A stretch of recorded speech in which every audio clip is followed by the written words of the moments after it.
Welcome in, latest episode of that SEC podcast, back with another edition of the Roush Hour with Nick Roush, Kentucky Sports Radio. Nick, how the heck are you? I'm great, Mike. I'm smiling ear to ear. My team won a football game this weekend. How about yours? No, they lost an agonizing defeat at home. What? Maybe No. what is universally being credited as perhaps the best environment in college football, the dark mode. You can't. It's the dark mode. You can't lose dark mode. Surely they didn't. Surely they did, Nick. Surely they did, because mighty Oklahoma came into town and showed them Vols what real football is all about. Oh, wait, did you see this real quick? We got some breaking news. What is it? What could it be? Joey Aguilar just turned it over again. He can't stop. He's addicted to it. He loves turning the ball over. Just like, you know what? I don't need this football. Why don't you guys go have it? Yeah, I mean, he really shit the bed, didn't he? So, I mean, this is what Urban Meyer tried to warn us about. He said you could take the high road till it blows up in your face. And, hey, maybe we're in a spot where Urban Meyer, maybe he knew exactly what he was talking about. It's not just that he turned the ball over. He was just throwing arm punts to safeties for no reason. I mean, it's one thing if you're trying to fit into a window like that pick Mateer threw, it's a tight RPO. Like he actually threaded 2 needles, but couldn't get it through that third window. But it's an aggressive throw. Like you don't need to do all that, Aguilar, especially when I think it's kind of remarkable that, and I said this previously talking about Brazel, but Mike Matthews and even Staley, those guys are awesome. I mean, you just pretty much every Tennessee touchdown is them catching the ball and then running 20 yards towards the end zone. Not every play has to be a hero play. But Joey Aguilar, he's trying to be a hero. He's trying to put Rocky Top on his back, and by God, it's too heavy. The weight of that mountaintop is just crumpling him. And, man, did Tennessee have, 500 more yards than Oklahoma and lost? I mean, let's see. Yeah, I mean, they outperformed them significantly. Turnovers killed them, obviously. The fumble return was a backbreaker, and missed kicks. Meanwhile, Shorts was just bombing them from 55 like it was nothing. That guy looks like Brandon Aubrey out there. I mean, the lefty makes it look a little bit more fun and a little bit different, but 2 55-yarders at Neyland Stadium in that place and that setting, I mean, that was stones, absolute stones. Get out the wheelbarrow. I don't know how they fit inside those short shorts, but by God, he made those kicks. And you know what? I mentioned it many a time this year. Oklahoma found a run game. That's what that looks like. Now, I know the final score, looks a little bit closer because that late field goal, and you had the weird, like, let's get down at the 1, but then not kneel it out. Like, it was kind of a weird deal. But Oklahoma being able to run the football, it's weird how much that can help when you're on the road in a difficult environment. So you got to salute your cap to the Sooners, even though they did get a lot of help from Tennessee. That felt like a loser leave, not necessarily a loser leaves town, but that felt like a playoff eliminator. And I don't think they can win their way into the playoff because that schedule ahead is daunting. But give Oklahoma a ton of credit. Like that was a huge win for Brent Venables. That they're certainly going to be able to put themselves in the conversation by the end of November. Fascinated about where they'll land when these playoff rankings drop tonight, right? Is that our first playoff ranking? Yeah, it'll be tonight. And I'm glad you said that. You kind of jumped the gun there. So you don't think Oklahoma at the end of the regular season will be in the playoff based on what you just said. But heck, I bet you didn't think they'd go into Rocky Top in that electric environment and win either. So, the fact that they got that defense, the fact that you pointed out they got a running game, which they do now, it has just been basically John Mateer for much of the season. Now he's getting some help, and he played better in the second half. They at least got a puncher's shot, don't you think, to make the playoff here? Yeah, it's just what's their signature win? I know that mighty Tennessee. Well, yeah, I mean, or maybe Bama. right. Like if they beat Bama, I think you and then split one of their last two, they're got to be in because Yeah. then you're like you have a super duper awesome one. But like Michigan and Tennessee always felt kind of firmly in the second tier in their conferences because of their glaring flaws. For Tennessee is their defense and just their quarterback wanting to give the ball to the other team. And for Michigan, like they got a true freshman quarterback out there. They'll do fine against the bottom of the Big Ten, but they were never going to be a threat at the top of it. So I don't know if that's going to be enough, but hell, they can still be 9-3 and have an argument for one of those last spots. And then if other teams like Miami keeps messing around and losing, that's good for them. That makes Notre Dame look worse. You hope maybe Notre Dame slips up down the stretch. So they can make them make a case to get in the playoff. And I'm dying laughing. Tennessee did get killed by a dude in Daisy Dukes. Yeah, shout out Crazy Carl Junkins got killed by a dude in Daisy Dukes. I mean, that says it all, doesn't it? It does. It really does. So I don't want to take too much attention away from Tennessee, though. Like I Okay. see what you were doing there, Michael. You were trying to steer us away, but I saw one coach get fired on Sunday, and Josh Heupel, he's not going to get fired, but people are awfully mad at him. Is he going to say, I don't need all these people to be mad at me when I can go someplace where they'll love me. They'll love to watch my offense score points. There seems to be something smelling fishy going on down there in Knoxville. Can you explain some for us? Yeah, and I'll tell you, Nick, where they would love an offensive turnaround: LSU, Auburn, Florida. I'm just saying, these jobs are open, and more to likely come, given the coaching carousel. But it's interesting, isn't it? The Tennessee fan base and now the media, they're eating each other alive. Yeah, oh yeah. I've seen Josh Pate get at some reason he's getting roped into it. Where like they're battling his ass. Basically, their theme is, hey, nobody wants him fired, but we demand better. Which, again, I get it. The scene, it was an epic letdown to lose that football game. But again, I don't know if it's on Heupel that his damn quarterback is throwing right at the safety. I don't know if it's on Heupel that he's dialing up a critical fourth down and guy's wide ass open and it hits him in the face and he doesn't. I mean, that's on Heupel? I don't think it is. What it is exactly what I told you and Shane at ACC Media Days, and you all looked at me like I had four heads. Tennessee fans demand more. They think they are God's gift to football. And I know that Heupel just got to a playoff, but that's it, in a logical mind, that should do enough to buy you time. Let me tell you something about the minds of Knoxville. Not very logical, okay? And this was going to happen. It was going to they were going to demand more and they were going to want more. And if Heupel didn't deliver soon, at what point would he run out of rope? Now, I don't think it's happened quite yet, but it feels like he's buying a lot of time with those Bama wins from a couple of years ago. And because like what is the top 25 record? It isn't quite James Franklin or Matt Rule bad, but it's big game. Josh keeps losing big games. I'm not even aware of that. It's weird that you have all these statistics that I don't even have. I mean, I want to say he's 43 and 18 overall.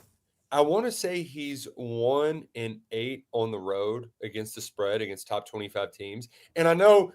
Yeah, but who cares about the spread? But the spread is the expectation line. So like it's not like they're going and losing. Like they're getting beat badly by Alabama, right? Like they were favorites in this game to Oklahoma. They lost. And I know it's not everything, but it shows you why Vol fans are pissed off right now because is even though all this stuff happened in the preseason, they got suckered right back in because they saw those receivers, how well they were playing. They saw Aguilar throwing the ball down the field.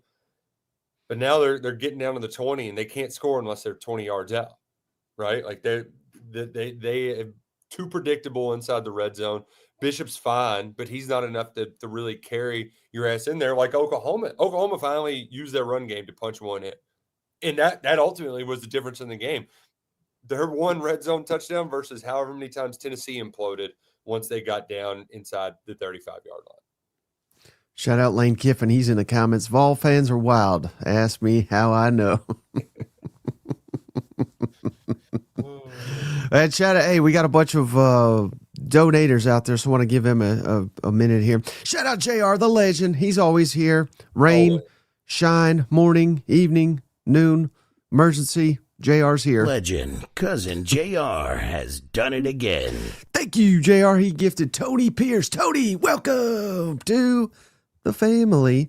And we also had cousin Glenn. He was our celebrity cousin picker last week. We appreciate you, Glenn. He Shout out Glenn. gifted JS Productions. JS, welcome to the family. And SEC Sean, it's my other cousin, Shane's brother. SEC Sean, he gifted Wyatt Farrell. Wyatt, welcome to the family. Nick, we've gotten over 11 minutes here. You've not even celebrate. I mean, this what a state of affairs here for Kentucky. What this damn pitcher's duel. 10-3. Got Hugh Freeze. I thank you. Getting Hugh Freeze fired out here. That was like my dream come true. But I know this game was so like off the radar. You didn't even go to the damn game. Yeah, it was. I usually miss one a year. Okay. Right. Like there'll be, I might have a kid, or this time it was a cousin got hitched in Texas. So we were down in the Lone Star State. It was kind of nice because I got to it was stress free. I just got to enjoy it. Unfortunately, YouTube TV, they can kiss my ass. So I wasn't doing the thing where I was watching from the phone. So I was just like seeing the updates. Right. Is Kentucky really going to do this? Because ultimately what happened is I thought that Auburn's receivers were so talented that as bad as Hugh Freeze is at coaching, if they just got him the football, they could make a guy miss and get, score some points. Turns out, no, they could not score any points. And really their only drive they had was because Cutter Boley threw a pick right before halftime. Right. Mark Stoops, he really commended the complimentary football, especially from a special team standpoint. How about this Auburn drive chart, buddy? I mean, this is a Hugh Freeze masterclass. Their average starting field position was their own 14-yard line. I mean, Kentucky just pinned them back all day long and dared Ashton Daniels and Jackson Arnold to lead them on big drives. But it was clear Hugh had no idea what the hell he was doing. Putting quarterback in, taking him out, putting that one back in. Like he no idea what he was doing. And it's clear he hasn't had a clue for a very long time. Mark Stoops knew it, and that's how he played the game, right? Like, it's funny to say offense, defense, special teams played well when you scored 10 points. But you know what? That's all you had to do to beat that Auburn football team. I mean, that is – I mean, we've seen some bad coaching.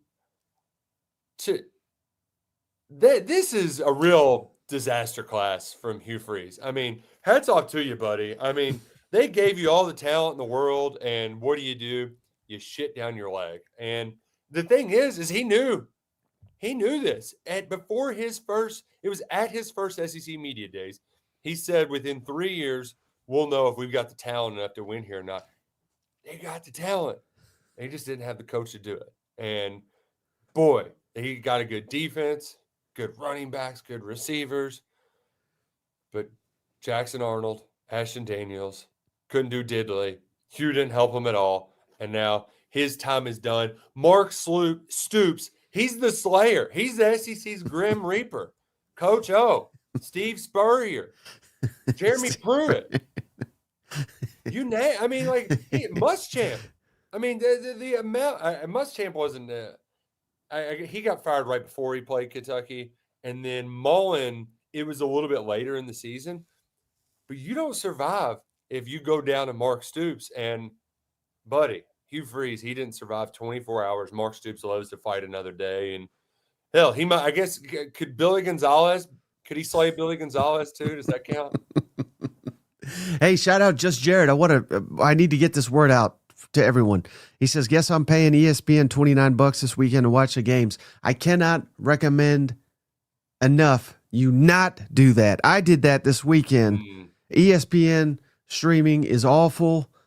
Games went out on me constantly.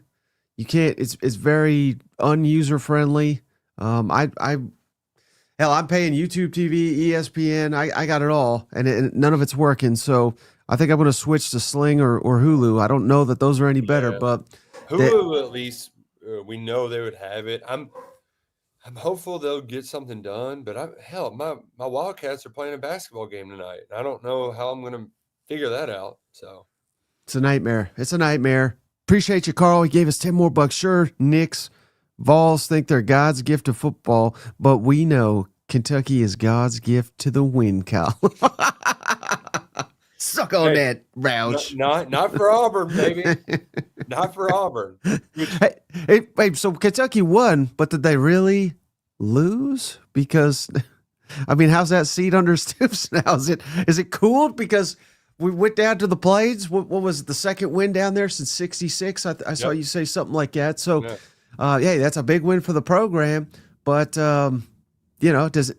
is the fact that they immediately turned around and said, "Oh, well, our coach got to go because we lost to fucking Stoops." How does that make you feel? that he could be back for another year now. One win over a bad Auburn team does not change that. Okay. Because a loss at home, another SEC home loss to a Florida team with an interim coach would feel just as bad, right? And I mean, I know they're technically like a 3.5 point underdog. That's what it opened at. I haven't checked it as of late. But a loss has that seat certainly toasty. But what it is, Michael, is that this is the wild part. Kentucky could go to a bowl game. I mean, it's not far-fetched. Their FCS opponent, ironically, is undefeated. One of the best teams in FCS. Oh, baby. Quality win. So they might have to sweat that one out. But, like, I think the part that I do need to commend Stoops for is he kept saying this team was getting better and they weren't going to quit, and they hadn't quit. And he was right. I mean, he was totally right.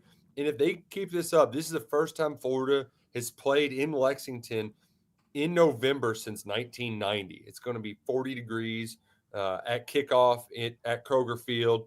You come out, blitz them early. Them Florida boys, they're going to get cold. They had a hell of an effort last weekend that we're going to talk about. But they might be all out of steam. They might be ready to go home and put those jackets on and sit next to the heaters if things aren't going well from the get-go. So if you beat Florida, you beat your undefeated FCS foe, you got 2 games against ranked teams to punch your ticket to a bowl game, which is just wild to say. But that could be on the table. And here's the other part, too. I know that Vandy is clearly better, but Vandy at least plays a style that Kentucky's cool with playing. Like that's kind of how they want to win games too. Let's possess the ball. Let's have these long possessions. And then Louisville is low-key not very good. I mean, they only have 1 loss, but they lost their best and most reliable player, Isaac Brown. He could be done for the year. Miller Moss, the former USC quarterback, he stinks. He throws interceptions. Like, it's very similar where Jeff Brom will have these plays designed up for him to get wide open guys. And he's like, you know what? I want to throw an interception into 3 safeties right now instead. It's very similar. And Stoops always gets those guys up for that game. So, like, a bowl is on the table. And here's the thing, too, if you're a Kentucky fan, like, that could still be a good thing where Stoops doesn't stay. It could be a situation. Now, he's not going to be up for a job like A&M. But, if he's 6-6 after the way this season started, then, some of them other schools might get calling. Virginia Tech, maybe there's another Big Ten job opening like Luke Fickell at Wisconsin. I don't know. PJ Fleck gets hired by somebody in Minnesota, opens up. Like, all of a sudden, he is once again this kind of attractive candidate elsewhere. So I'm never going to be one to cheer against my team because I want my coach fired. That seems counterintuitive. We get 12 Saturdays a year. I'm going to enjoy them, especially when you're winning on the plains. Suck it, Auburn. Oh, man. Oh, gosh. But sorry. I chased the squirrel because, like, does anybody get in their own way in this sport more than Auburn? Like, everything about that program. I mean, the only person that couldn't get in their own way was Cam Newton, you know? And then the one time they didn't, they had all those miracles happen. They had the kick six. They had the prayer of Jordan Hare.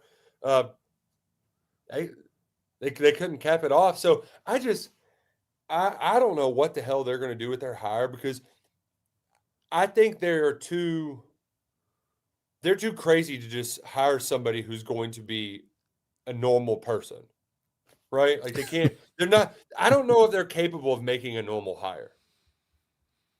Do any of these candidates strike you? These are the odds. I don't think, I don't think you put a ton of stock in any of these, but they are kind of fun to discuss. Kenny Dillingham, Summerall, James Franklin, Brent Key, Jimbo Fisher. Surely the God they won't hire Jimbo. But do any of these stand out to you that you think, not even the odds necessarily, but you think they would succeed at Auburn? I like Brent Key a lot, and I'm not saying this just because I don't want you to take the Kentucky's own John Summerall off the board. but Brent Key is one of those, like Georgia Tech is, I mean, they were as dead end of a job as a dead end job.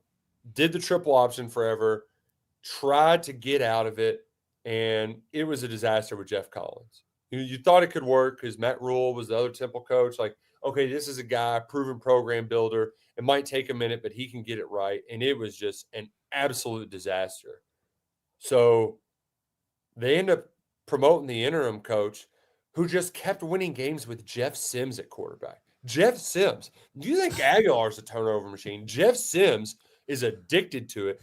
And I believe they beat Pitt the year that they won the ACC title when they had Kenny Pickett on the road. Brent Key's a ball coach who has built a team with a hard-nosed mentality. He can recruit Atlanta well. That's in your footprint. They got great trench play. I know that they did just kind of stub their toe when it was a clear path to the ACC championship game. But I got a lot of respect for Brent Key. And I think he kind of reminds me of Elko in that he just doesn't really care about the bullshit, when it comes to the interviews and all. Like Elko just kind of gets fed up with stuff sometimes. Brent Key, he can be very, very boring, but I think that's what Auburn needs. Auburn needs a boring coach who isn't addicted to golf. And you asked Nick, who is the program that Auburn?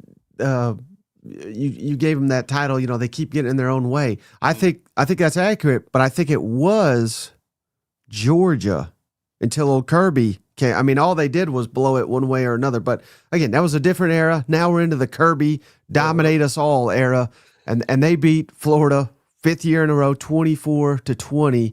And how about this, Nick? I did this last time too, and I have to look it up, but I believe the statistic is Kirby is 22-1 against Georgia's rivals. Oh, two. He had a loss to Auburn. Excuse me, 33-2.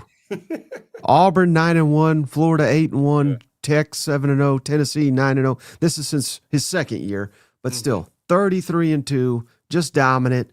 Was it a catch? That's kind of the more important question, though. Did you see that one?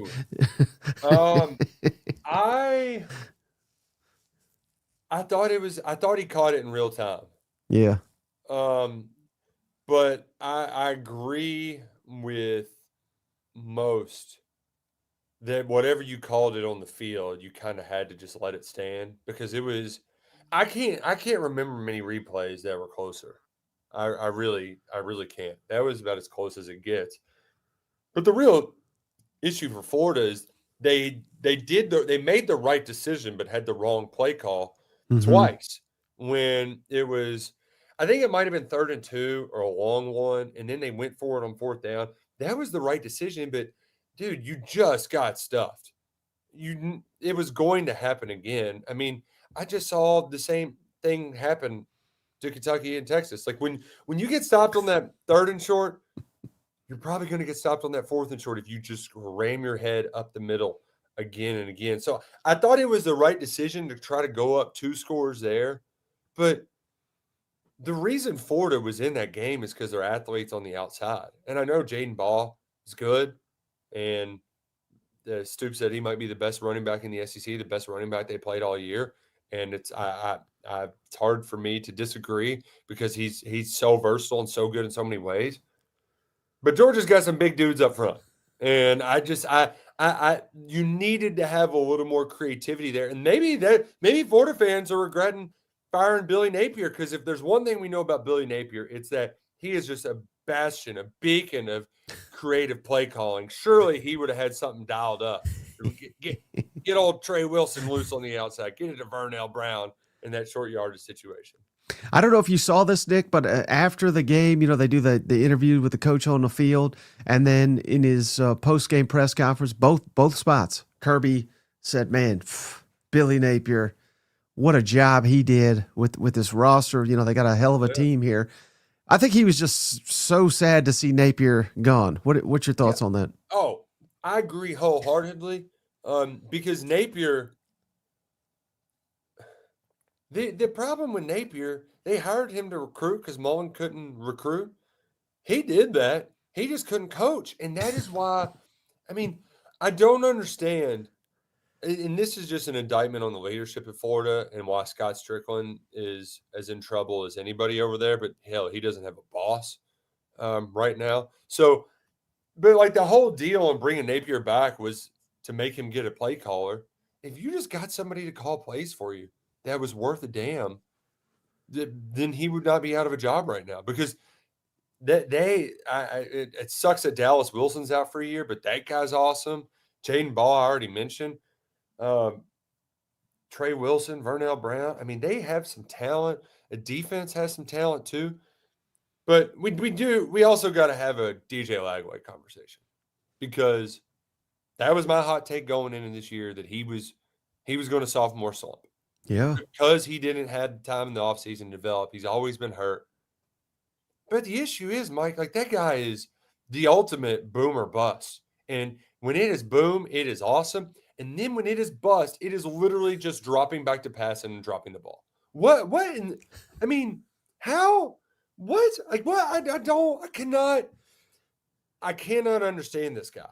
I can't. He cannot make any of the easy plays, but he makes all of the hard ones, except for that last one where it was this close to being perfect on that long ball there at the end of the game. I don't get it. I don't understand. It makes it so hard for you to just figure out Florida, because he is either going to kill you or he is going to kill his own team. There's really no in between. Now, I know there's no way to know the answer to this, because we don't even know who the next Florida coach is going to be. But do you think DJ Lagway should? I guess technically it'll be a fresh start, whoever, because it'll be a new system and a new coach. But do you think it's in his best interest to stay at Florida, or do you think it's his best interest to exit and try to find a better fit for him? If they get an offensive guy, it's definitely in his best interest. Because I think part of Lagway's problem, it's not the lack of reps, but just the lack of stability around him. Ever since he started taking snaps for the Gators, they've been talking about his coach getting fired. It has been nonstop since he got there. And really, all of the team's success or lack thereof was completely dependent on Lagway. So I think it's hard to say stability with a new coach, but at least a familiarity in surroundings. If he can have some familiar weapons, you keep Trey Wilson around. That's what's. There's a lot of conversation about which jobs are better or best, and people always point to LSU as being the better job. But Saban talked about this. Herbstreit talked about this. The best jobs in the tier and the older, it's less about that, and it's more about, well, do you got the money? Well, in Florida's case, they got players right? And if you think you can convince that nucleus to stay together, then that's awfully tempting. That's awfully tempting. Um, I would just be fascinated to know what some people's opinions are on Lagway. Yeah. Like if you gave Lane truth serum after, and I know that he usually gives his unfiltered thoughts publicly, but I would love to know Lane Kiffin's honest assessment of DJ Lagway, the quarterback, because how much of it is on bad coaching versus like maybe this guy just doesn't process things the way he should, and maybe his fundamentals aren't as strong as they should, to where when things go wrong he doesn't fall back on them. Like I'd be fascinated to hear an honest opinion on Lagway, because he is such a I mean he's more boom or bust than Arch or any of the other guys that we've criticized across college football, because when it is bad, it is so bad enough to get your coach fired, but when it's good, you got Kirby and Georgia on the ropes, which, man, are they just going to do? Is Kirby just going to do this all year? Play with fire? I mean, there's no hair left on Kirby's knuckles, because they've been playing with gasoline and fire all year. Credit to them, they keep finding ways to do it, and they did it. It was funny, Mike, because I was saying to myself, like, is Georgia, their rushing game, they are just not explosive at all. And then all of a sudden, boom, there goes Bowers, 35-yard touchdown, ball game. Like, right? Like, it's a different way each time. You credit the coaching, but at some point, man, it's got to catch up with them eventually, right? Oh, I think so. I've been singing from that hymnal myself, but is it going to happen this weekend? Perhaps. Well, ooh, that would be a spicy meatball. I would expect nothing less from you than to predict a Mississippi State upset. It's at Cowbell. It is Cowbell game. Mississippi State finally get off the schneid. Hell, I mean, all these coaches, Nick. I don't know about. I know you do too, but I laugh my ass off at we're 3 plays away from 8-1. I mean, they literally are. yeah. Of course, they're far from that. I'm not saying they're like a damn playoff contender, but what Mississippi State does well, I think Georgia doesn't. So styles make fights, right? So I really like I like the spot. I'll say that for Hail State here. It would be you have to take the points if you're going to bet that game, because Mississippi, these teams are addicted to playing in close games. It's just that Mississippi State always loses them and Georgia always wins them. So maybe you can find a fun middle. Can you parlay Mississippi State into points with the Georgia money line? I don't know if that works out or not. But like that's what it feels like is probably going to happen, right? It's a close game, and Mississippi State just has the win escape through the clutches of defeat, or what you know. And would it be funny? Ole Miss can't beat Georgia, and Mississippi State can. I mean, if for nothing else, they'd claim that as a win. You know what? Yeah. The one issue I have though is who's coaching the team? It's still old Levy, unfortunately. Yeah, and then who's coaching the other team? The greatest coach in football right now, Kirby Smart. Yeah. Jeff Lebby, he had a coaching advantage last Saturday. I tried my best, Mike. I did the LeVar Ball. I tried to speak it into existence, but unfortunately, it's not 2009. Bobby Petrino, damned as he may, he could not win that interim tag off. He got cheated. There were so many penalties. How many right here it says 18, Nick, for 193. Someone put out a statistic the last 30 years. This was the 5th most penalties in a college football game. Is that the refs cheating, or is that the coaches not having the players disciplined enough? Refs cheating, of course. Oh, of course, yeah. At home. That's ultimately like Petrino's MO is like, I saw somebody else wrote, The Athletic wrote another puff piece on Hal Mummy. Well, he just loves balls. he is coaching at a D2 school that hasn't played football in 70 years because he's not a good coach. Like all of the Petrino is very similar. Like these guys, yeah, they can dial up some offense, but that is half the battle, right? The other part is developing players in cultivating discipline. It's why things were a complete and utter disaster at Louisville. Is that those teams had absolutely no discipline and they had no respect for their coach. Bobby can get Talon Green. He can make him a good quarterback and he can call up the right plays, but he can't get a team ready to win these big games. And it sucks from a content standpoint because I wanted to see them do it again, but unfortunately, it's not going to happen. And they're not going to get their golden goose. I mean, Rhett Lashley, I don't know the terms of his extension, but SMU, they're willing to pay him more money than God to stay there. So that's one where Arkansas is an SEC job, so it's a good one. But I know that just I know how stuck they feel because they were the SEC Texas team for a long time, right? Like they could pitch that for a couple decades. Then A&M comes over and kind of starts pushing them out of the way. And then all of a sudden, oh no, Texas and Oklahoma are here now. And you're just in this eternal purgatory. And I don't know if there's an obvious choice to get them out of it. Maybe they take a big gamble with the guy at North Texas who's got the quarterback who's just putting up points all over the place, but he's had a shot at being a head coach before, and that didn't work out well. So I don't. There's no clear choice for Arkansas. So can they take a big swing and get lucky? What about a guy like Jeff Traylor, UTSA, who they just whipped Tulane's ass? I just looked at his record this year. Not great, 4-4, but I mean he's had a 12-2 season. He's had an 11-1. He's had a 9-4.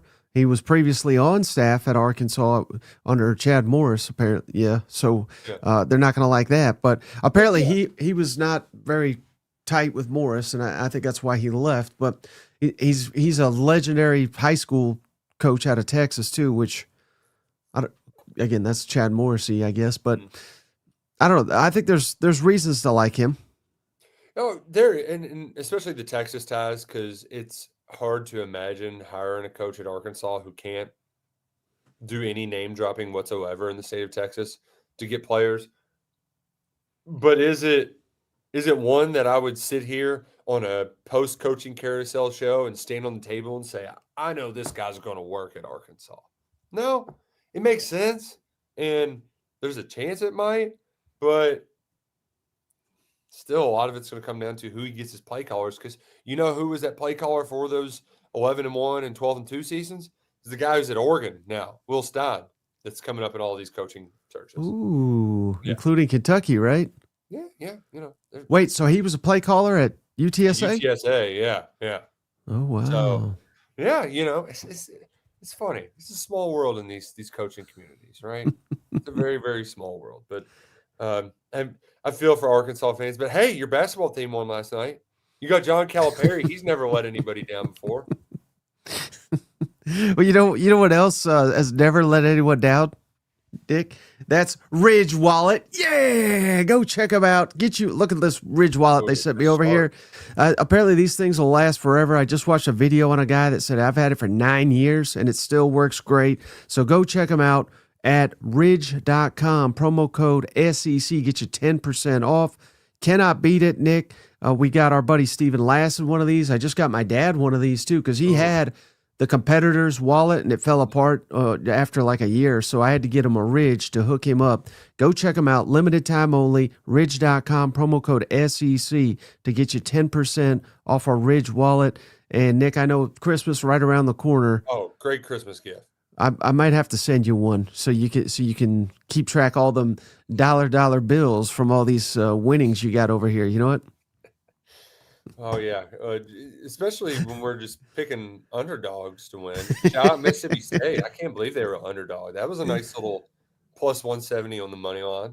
Yes, it was. And also our friends over at Hugh. Hugh Freeze is what Martha called him. Shout out Huel.com, promo code that SEC. This is a meal replacement shake. Nick, Shane and I are trying to lose weights big time, especially this holiday season. It gets cold. You're a little bit less active. Maybe a smart thing would be to replace one meal a day. And you can do that with Huel, Huel.com/thatSEC. Get 15% off. Huel is a complete meal, Nick. You got to like that. Has all the vitamins and nutrients you need. 27 vitamins, 35 grams of protein, 6 grams of fiber, no sugar added, less than $5 a meal. Pfft, come on, that's cheaper than $1 menu. Go check them out. Huel.com/thatSEC for 15% off. You can't beat it. No, you really can't. And I know the other part too, New Year's resolutions. This is a good way to, hey, maybe I work out in the morning. That'd be a nice post workout sort of drink, do a little intermittent fasting there. Let's fuel up. I like that. Just Jared said, y'all better donate. Mike's wallet's looking That's fair. That's fair. And just Jared, we appreciate you. He gifted to Chance Donahoe. Chance, welcome to the family. Thank you for helping the wallet, Jared. And all day Trey. He's always active on givens. All day. Fozzie Wazzie. What a name. Fozzie, welcome to the family. All right, were there any other games over the weekend? We didn't really hit on Ole Miss beating South Carolina and your boy Beamer. I don't know if you saw it. He went psycho on the sidelines. He fired his offensive coordinator. Shane Beamer went psycho on the sidelines? No, never. I think this would be now his 5th OC hire.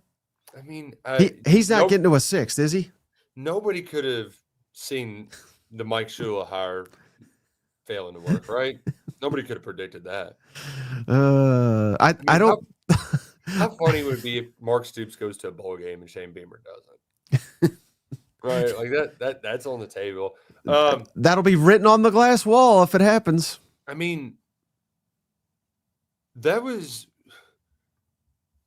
Beamer getting tired of the criticism and running off to Virginia Tech. That's on the table because he can't hire offensive coordinators. He just can't. And the other part too is as good as Lenora Sellers is. I mean, the roster construction, the inability to consistently have decent play in the trenches is just killing South Carolina. Now, I don't think it would have mattered in this game. I mean, they held Ole Miss to 1 of 11 on 3rd down and just got ran off the field.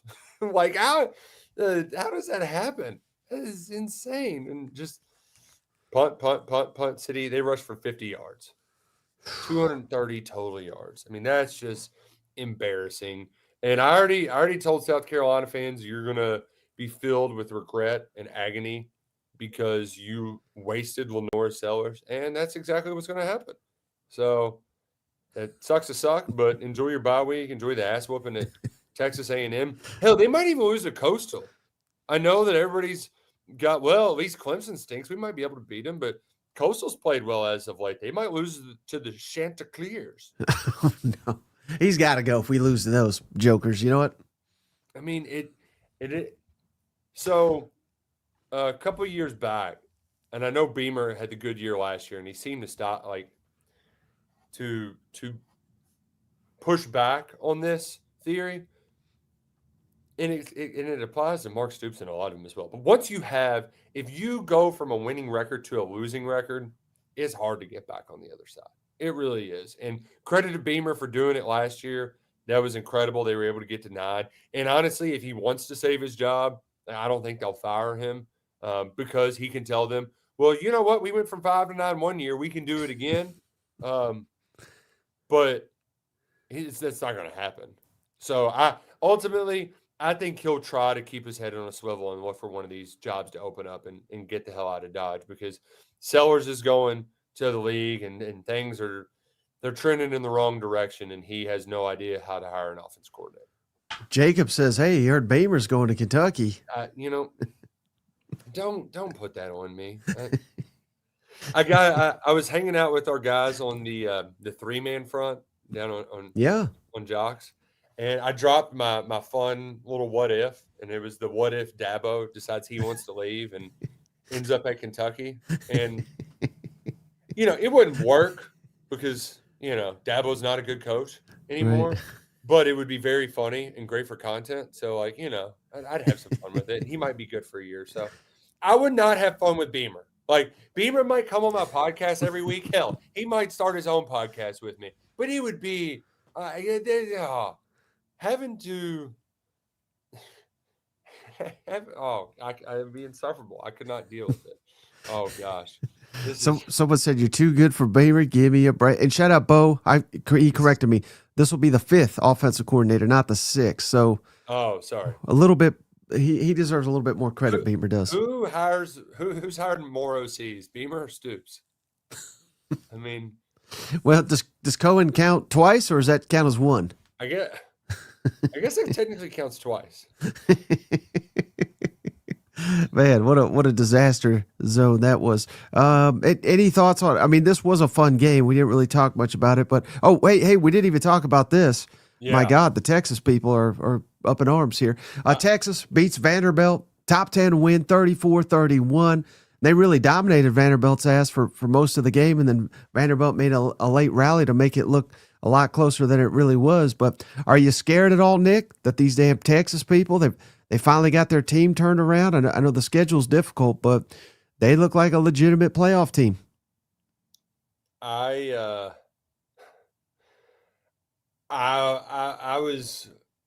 was really upset we didn't get the Sark complete meltdown at the end, because there was a chance it was going to happen. I mean, it was this close to full meltdown, because if they recover that onside kick, like, I'm not doubting on Diego Pag. I mean, that would have been Diego's last stand, the ultimate comeback, down 24 in the fourth quarter to be able to pull off that win. So you got to give credit, a ton of credit to Vanderbilt for even making it a game, because they were getting thoroughly dominated. I was watching at a bar with a bunch of Texas fans, and they weren't really sweating it either. And they got that cockiness back, right? Like they were feeling themselves, but that fourth quarter definitely had them sweating. So I don't know if that cockiness is going to be around when they travel to Georgia, though, because as good as they were, like, that's what's weird to me between the differences between Georgia and Texas, because both teams seemingly keep finding ways to pull wins out of a hat. But the way Georgia does, it makes it feel like they're in control of their own destiny, and they're this gritty team that always finds a way. Whereas Texas, it's almost like they stumble into wins a little bit, where they're just kind of begging to lose the game until they win. So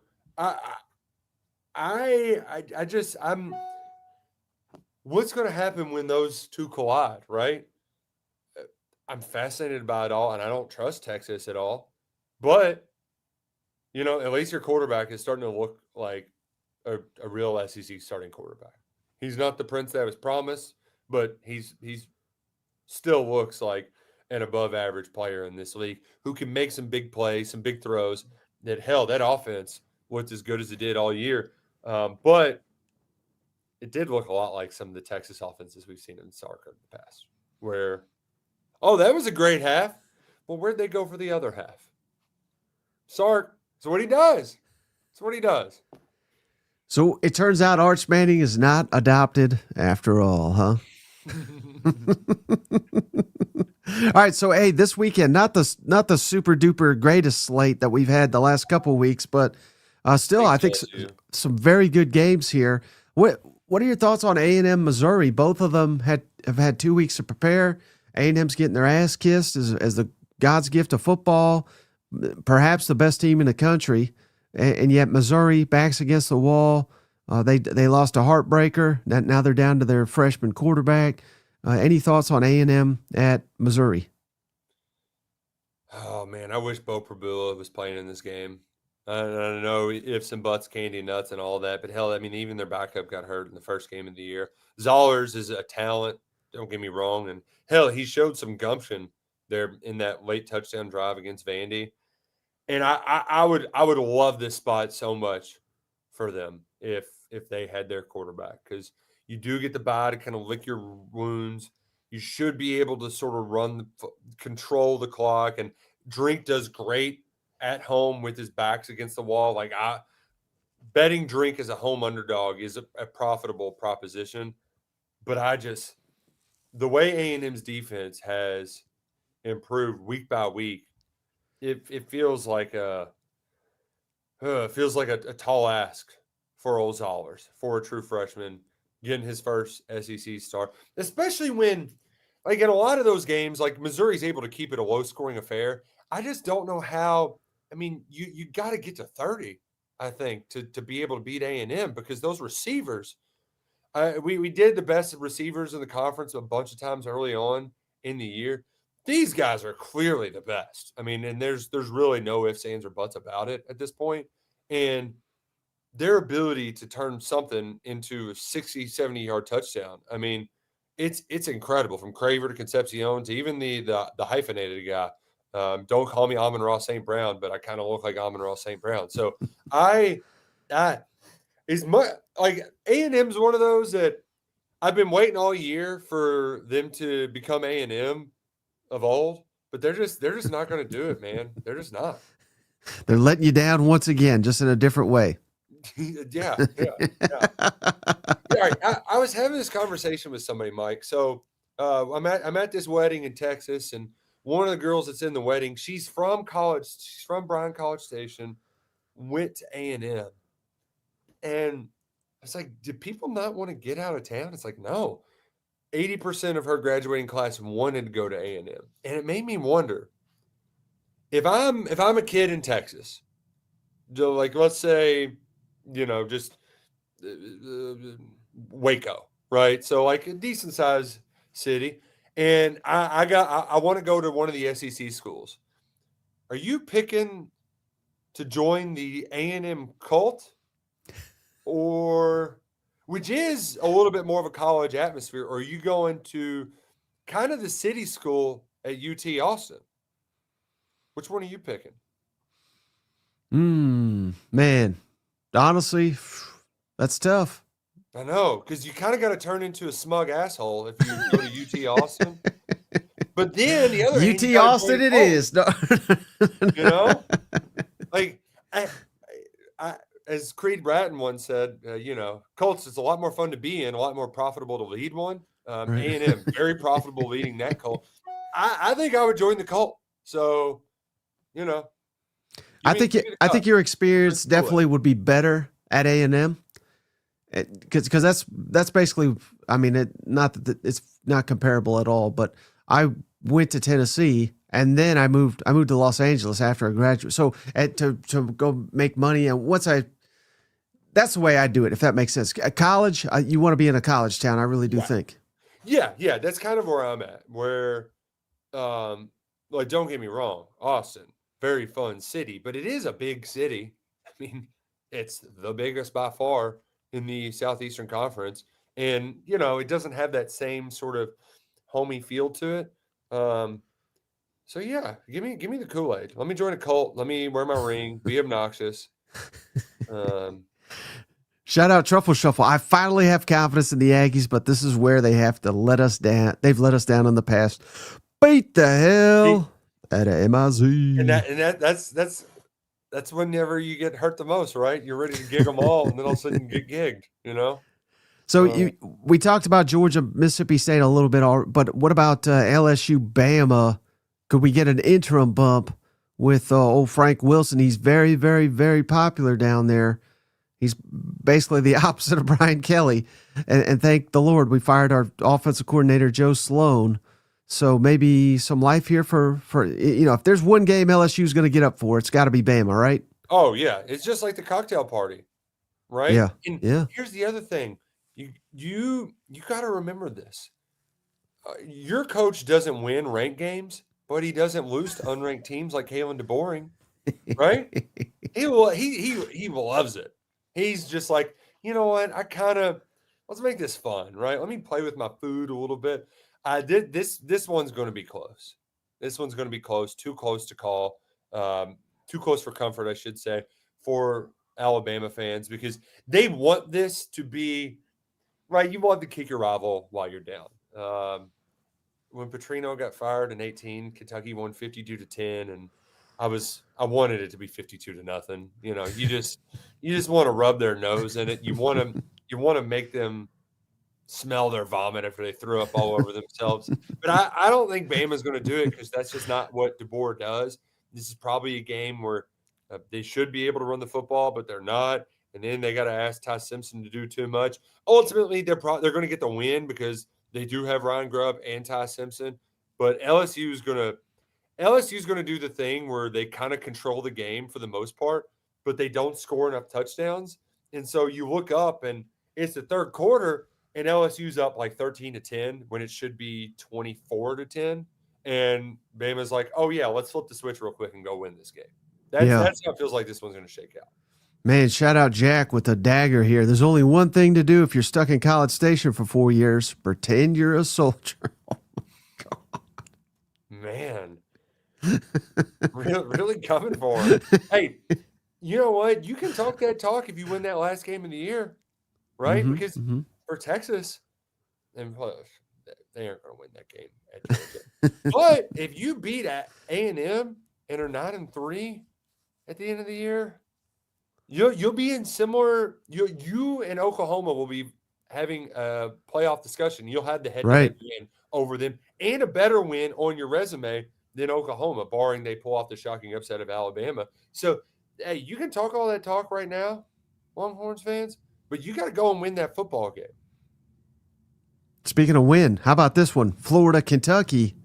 Who wants it more? Because I think that's critical. Does Florida have they give in after that tough rivalry loss? Kentucky got some momentum at home. How engaged will the fans be? Probably no one better to ask than you. It feels like Florida's going to let go of the rope.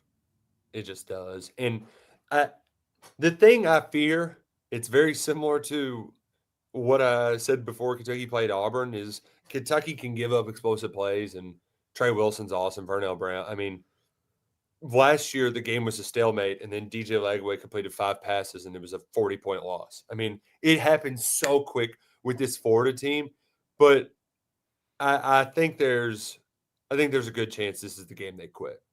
Cold weather, if Kentucky can go out and jump them early, then it feels like Kentucky's going to win it. Now, if it's close at halftime, then I'm just going to wait for Kentucky to find a way to throw up all over themselves.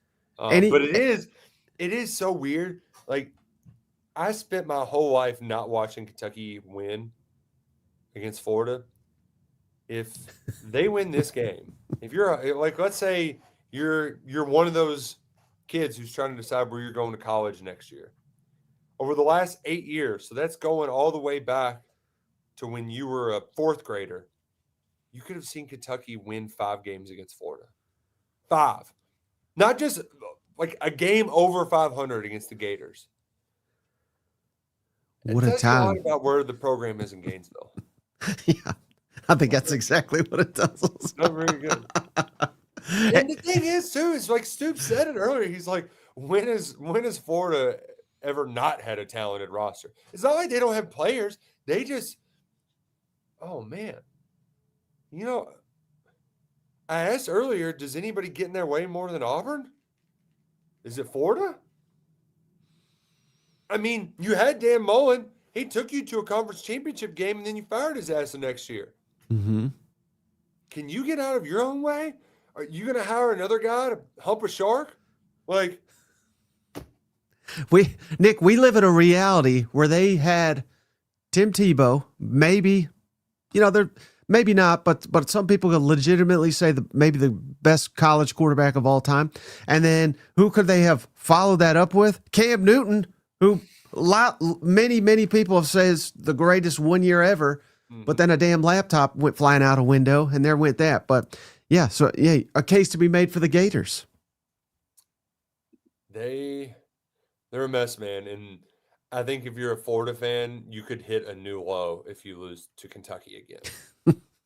And I would be very worried if I was a Gators fan that could happen Saturday night. That you kind of give Stoops new life again, Right. which it could be pretty full circle moment. Kentucky's last SEC home win was against Florida. Mark Stoops said, "I have faith that people can go out and pound some beers and get ready for a kickoff." Well, that was the last time they won an SEC home game. So maybe they can recreate some of that magic with Seth McGowan on Saturday night at the Kroger. Hey, breaking news for real. Lane Kiffin says he's not going to Florida in the comments section. So just keep that in the back of your mind. Hey, last thing for you, Nick. So Auburn, Vanderbilt, the fact that Hugh Freeze is fired, I mean, that's got to improve Auburn's odds, if anything, because he couldn't beat Diego. He couldn't beat Vanderbilt. And he thought, I think they'll get a interim bump here for DJ Durkin. And then Vanderbilt, I know they still got their playoff hopes, but last year they kind of, they petered out, and I think there's a real danger of them doing it again here. The early whispers are there's a lot of people who are not just big fans of DJ Durkin, but the biggest DJ Durkin fans.